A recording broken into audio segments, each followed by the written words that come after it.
In this video, I'll show you how to make a video in Canva. First, open canva.com and in the search bar, type video.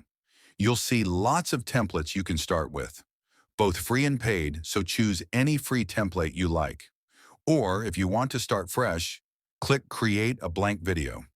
Next, go to Uploads on the left and click Upload Files to bring in your own clips, photos, or music. You can also go to Elements and search for stock videos directly inside Canva. Once your video is added to the canvas, the first thing you can do is resize and position it however you like. You can drag from the corners to make it bigger or smaller and move it around to fit perfectly in the frame.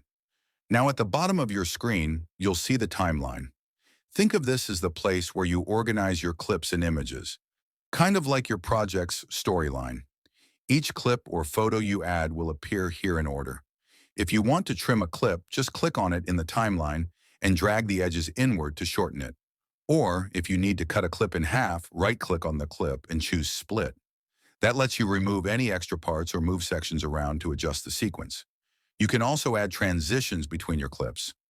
To do so, bring the cursor between two elements, and here you will see Transition option. Click on it, and then choose the transition, like a fade, slide, or dissolve effect, to make the switch from one scene to another look smooth and professional. And once you are happy with the outcome, click on Share in the top right corner and download the video.